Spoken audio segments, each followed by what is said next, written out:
आरोप लगता है जब भी आप चुनाव लड़ते हैं कि एंटी बीजेपी वोट को आप फिर से बांटने की कोशिश कर रहे हैं।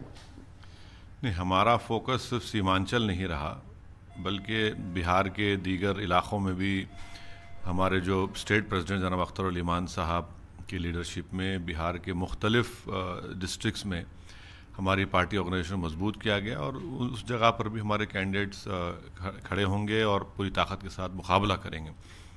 दूसरी बात यह है कि जो आरोप लगता है, इल्ज़ाम लगता है, सरासर झूठ है। और ये जो इल्ज़ाम लगाते हैं ये इनके गुरूर और एक तकब्बुर की इनके इग्नोरेंस की भी एक बेहतरीन मिसाल है। पिछले पार्लिमानी इलेक्शन में, पार्लियामेंट के चुनाव में कहीं पर भी आप नहीं जीते आरजेडी के, जबकि आप तो रूलिंग पार्टी में रह चुके हैं, पावर शेयर मैंने आपको कई बार सीएम थे।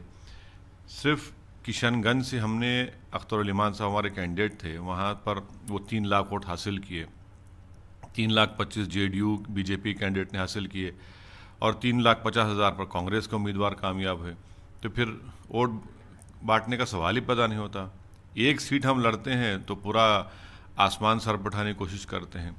और डेटा से साबित है कि एमआईएम के लड़ने से बीजेपी को फ़ायदा नहीं होता है। अगर बीजेपी बिहार में जीत रही है, एनडीए जीत रही है, तो इसका राज जिम्मेदार आरजेडी और कांग्रेस है, क्योंकि इनमें वो काबिलियत नहीं है, वो आवाम के दिल नहीं जीत पा रहे हैं और आवाम इनसे मायूस हो चुकी है और एक विकल्प देख रही है, अल्टरनेट देख रही है जो एमआईएम उनको प्रोवाइड करेगी। अभी आपने सर झारखंड में चुनाव लड़ा और झारखंड में आपको कुछ खास कामयाबी मिली नहीं, एक भी सीट आप नहीं जीत पाए और फिर से बिहार में आप आ रहे हैं। झारखंड में हमको करीब 1% के ऊपर वोट मिला है, जहाँ टोटल सीट्स अगर वोट आप देखेंगे।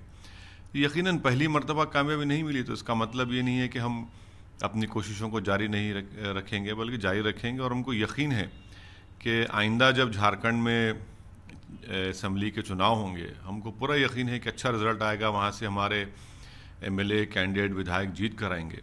तो पहली कोशिश हमने की, अब उसमें कमज़ोरियाँ थी हमारे ऑर्गेनाइजेशन की, उसको हम दूर कर रहे हैं। तो इसमें कोई हमको फ़िक्र की बात नहीं है, मेहनत करेंगे।